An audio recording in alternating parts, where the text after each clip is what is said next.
Welcome to my AstroDude YouTube channel. Today we're going to talk about flat frames, and the need for flat frames. Apparently this is a huge topic from a lot of camera users. This video will be of course dedicated more to the Hypercam from Altair Astro, either the color or the mono version. So what are flats? Why do we need flats?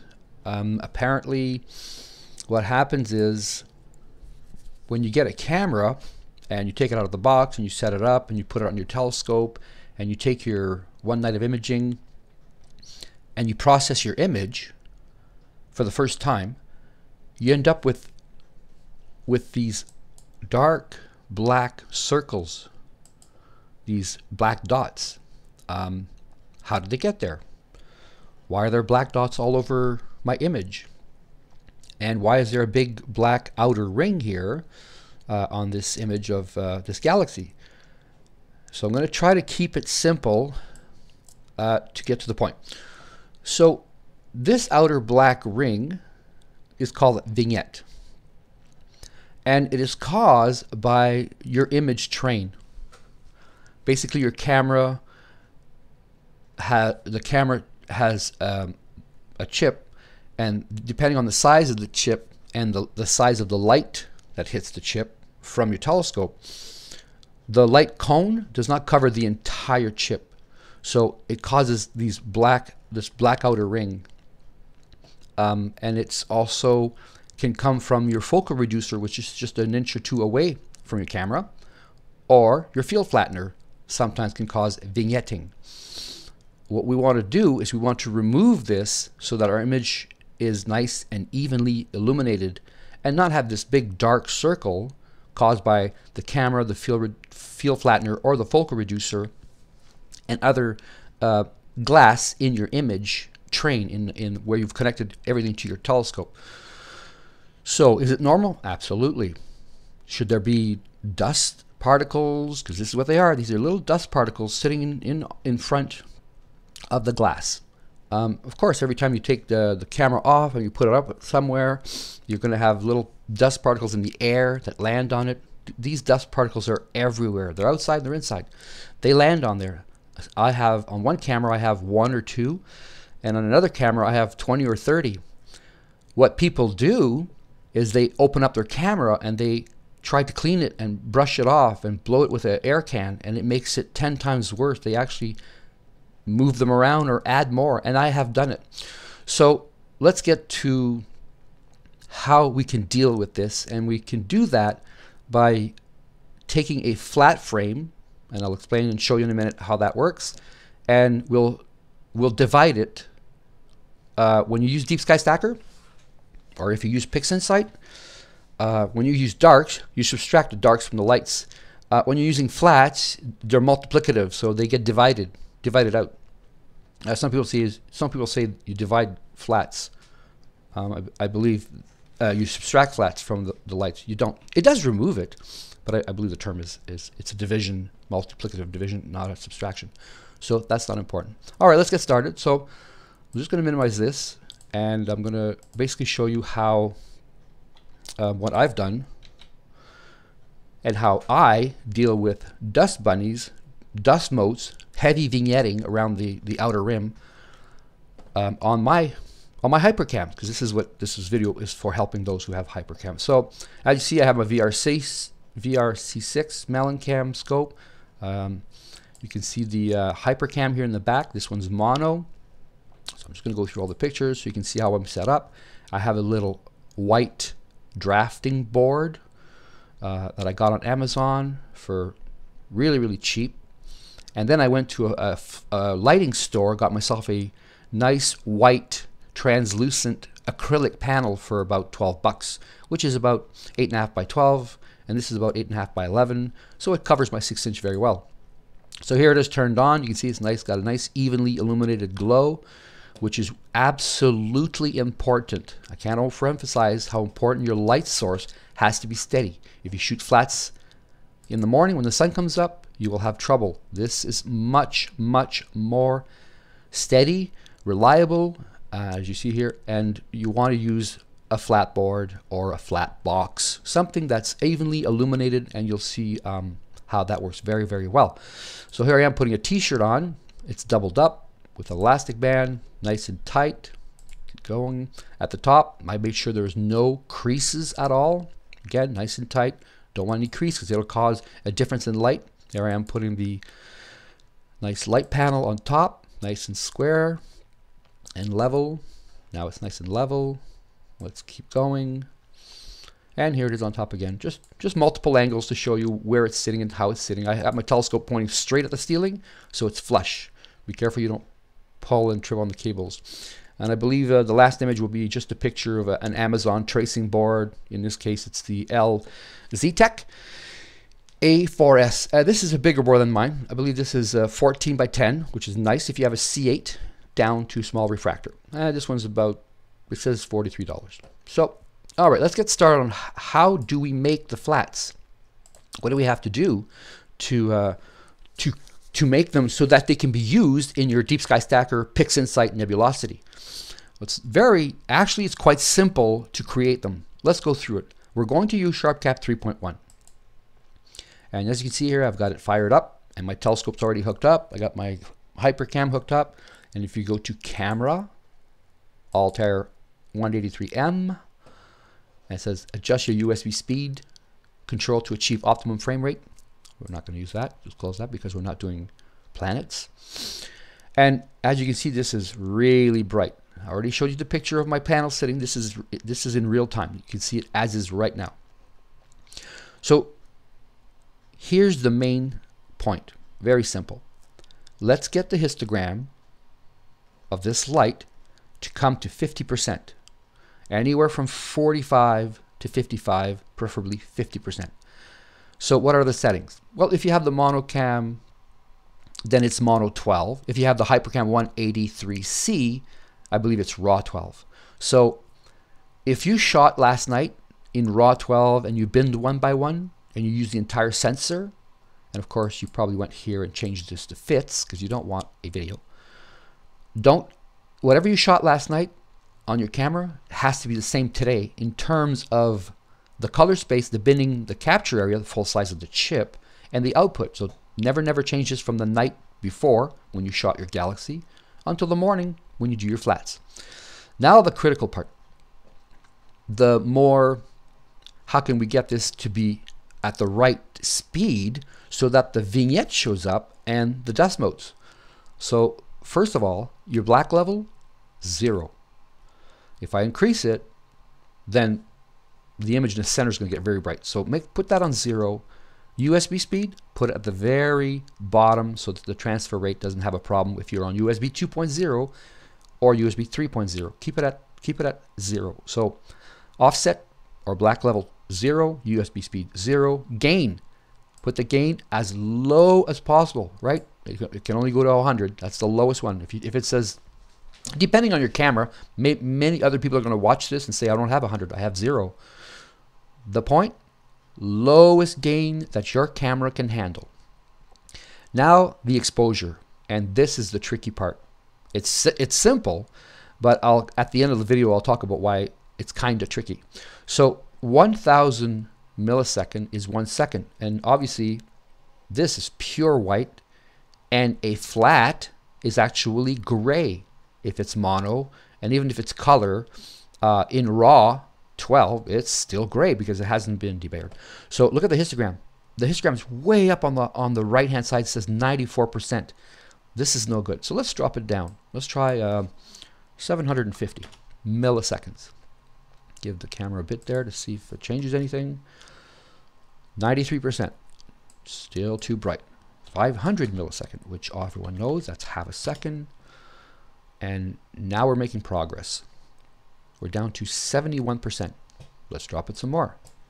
Always start at 1 second, work your way down. Let's try 400. 57%. Now we're getting very close, and already you probably will not be able to see this on the video, but I see 1, 2, 3, 4 concentric rings. So the vignette's already starting to show, or the unevenness of the illumination, including the center is a little bit brighter. But it's still, what we want is 50%. Let's slow it down. Let's go down to 300 milliseconds. Okay, 42. So we've gone a bit past. Let's bring it up a little bit. I really want you guys to get this down pat to about 50%. 46%, and this here, if I hover over the bar here, I'm right on the 51. So I'm between 46 and 53, which is very, very, very good. Actually, I would leave that right there based on the histogram height of the pixels. Now, if you click on logarithmic for a second, again, 46 to 53. So this is a good exposure time speed for this. Now, this has gotten a bit darker. If I look carefully, there I see all kinds of rings. There's like 6 or 7 of them, and there's probably a dust mote right down here. You can barely see it. This camera's brand new. It's very, very clean. So now I want to say something to those who made other comments. People that are very good at this. They said, be careful that you don't. Be careful that you don't. 1 second. So what I was saying was, we have 50%. This is good. So we're going to want to give these flats a name. So what I do is I put in flats, and I'll put an underscore, and the exposure speed. So 325 ms. And that's for me to be able to identify them when they're in the folder. Go to start capture, since we know it's 50% and it looks very good. Okay, I had forgotten what I wanted to say. Do not go by what the flat looks like to your eyes. Go by the numbers, or 50% or 45 to 55. A lot of people say, I don't see the motes, Mitch. I can't see them. I can't even see the vignette. But the computer and the light source and the camera can see it and has picked it up, even if your eye can't see it. So let's go. Let's continue. So start. And we want number of frames 30. Some people shoot 40, 50, 60. 30 is good if you have 60 frames. It doesn't matter. As many as you like. They say the more the better. So we're going to start imaging, and this will create 30 frames, and then we'll go look in which folder they are for Sharpcap. So let's start that. And if we look down here, it says 8 of 30, 20 of 30, 30 of 30. That took all of 10 seconds. And now we have to be patient. It's writing the buffer, creating the files individually, and they are very large files at 38 meg per frame. And the result of this will be 30 times 38 meg. Capture complete can be seen by clicking here on this folder of desktop Sharpcap capture. So let's click on it. That should open up the folder. There they are. So 32 items, because there's 2 text files which kept track of the settings of your camera, which is very good to know. And 30 flats.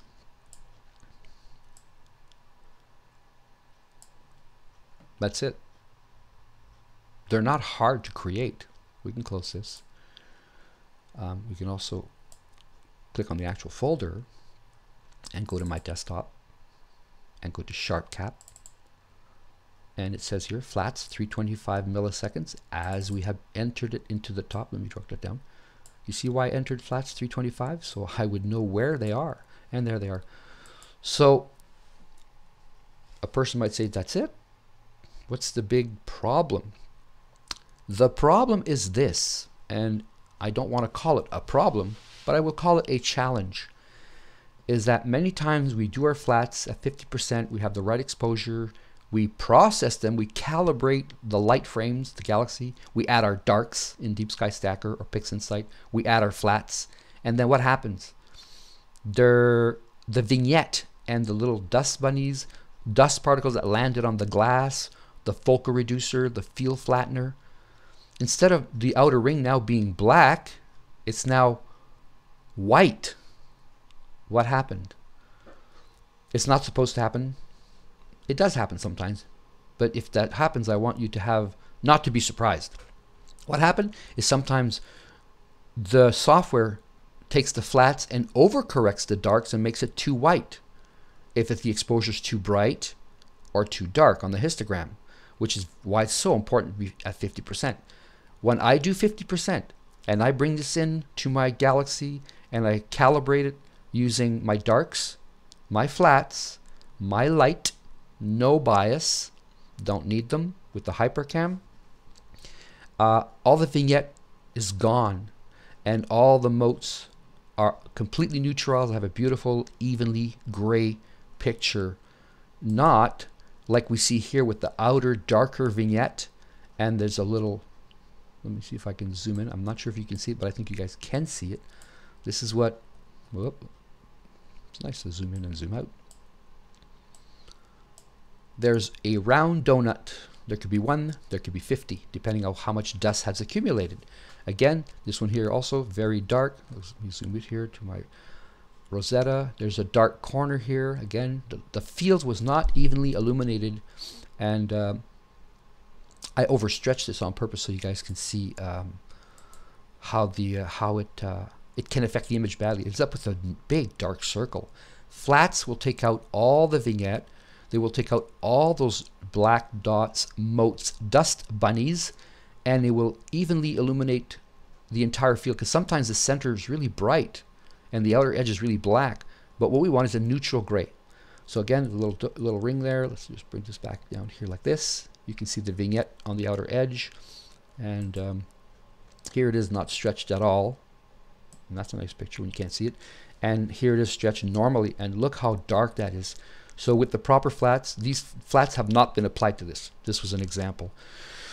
So listen, everybody, this was flats on a budget, and I hope that this brought some light to this difficult but not impossible way to make some flats. Follow the simple examples that I showed that works for my hypercam and my small lighting pad. By the way, the lighting pad has 3 speeds. It has low, medium, and bright. I put it down to the lowest setting with a t-shirt on top to diffuse it as much as possible, because I want the exposure to be slow, not really fast, because it's with DSLRs you have a mirror that flaps up and down, and if you go too fast, your flats catch part of the mirror. So you want a nice slow mirror, goes up, takes a picture, comes back down. But we don't have DSLRs. But for those who are watching this who have DSLRs, keep in mind that your exposure has to be around 1 second, which means your light has to be very faint. So that's it. I hope this helped. I like making those. I hope that it brought more insight into how these are made. Use my technique. It works for me only. Why? Because my telescope and your telescopes are not the same, and my light source and your light source is not the same. But the idea, the principal idea of having a normal, regular, illuminated source of light, in this case the drafting board with a diffused acrylic panel that I sticky taped on there, and using Sharpcap in its, let's go back to it for a second, in the simplest way to get your histogram at 50% by changing the exposure time. Start at 1 second, work your way all the way down until this stops at 50%. And you should get a proper exposed illuminated field that you can divide or remove the vignette and the dust particles off of your beautiful image. So that's it. Thank you for watching. If you have any questions, write them down below. I will try to do my best to answer them. And of course, don't forget to subscribe and push the little bell button to get more notifications as I continue these simple beginner series in all kinds of different areas. The one I'm working on right now is for Pixinsight. I'm going to also do some Sharpcap polar alignment using some gear that I have from Altair Astro, some the guiders, heads, and other items. Thank you very much. Okay, so thanks for watching, and talk to you later. Bye for now.